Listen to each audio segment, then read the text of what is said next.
Dan kita akan bahas malam ini dosa besar, bab penekanan dalam masalah muslimin yang telah meninggal, atau larangan mencelah orang-orang Islam yang sudah meninggal dunia. Tentu digarisbawahi di sini orang-orang Islam yang sudah meninggal dunia.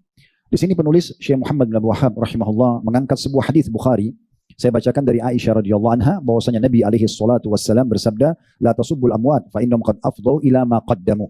Jangan pernah kalian mencelah orang-orang yang sudah meninggal, sesungguhnya mereka telah sampai kepada balasan apa yang mereka amalkan. Beranjak daripada hadis ini, kita akan panjang lebar menjabarkan tentunya dan menjelaskan tentang masalah bahasan dosa besar kita pada malam ini. Secara umum teman-teman sekalian, mencela dalam Islam itu dilarang. Mencela dalam Islam dilarang. Dan itu bahasanya sangat luas.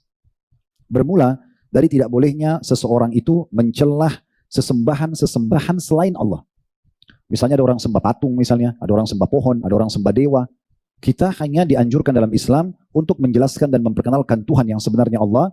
Kemudian setelah itu kita membiarkan hidayah nanti Allah datangkan kepada mereka. Dan tidak boleh kita mencaci maki apa yang mereka sembah. Karena kalau kita mencaci maki sementara sudah terdoktrin dalam diri dia, itu akan membuat dia balik mencela Tuhan kita. Sementara Tuhan kita Allah adalah Tuhan yang benar.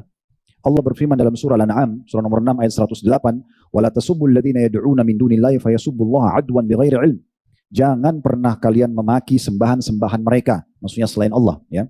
Karena mereka nanti akan memaki Allah dengan melampaui batas tanpa pengetahuan. Jadi akhirnya terjadi mereka malah menghina Tuhan kita yang sebenarnya Allah Azza wa Jalla. Ini tidak boleh. Ini tidak dibolehkan.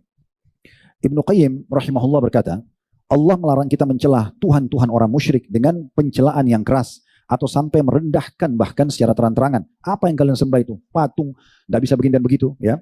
Dan seterusnya di depan mereka, mencaci maki di depan mereka. Kalau kita sedang menjelaskan dalam majelis kita, tidak boleh sembah patung karena patung itu tidak berbicara dan segala macam, itu berbeda. Tapi ini maksudnya mencelah langsung, ya, menghina. Nah, kita tidak boleh karena hal itu akan membuat mereka akan membalas dengan mencela Allah. Tentu termasuk maslahat besar bila kita tidak mencela Tuhan orang kafir agar tidak berdampak celaan kepada Allah.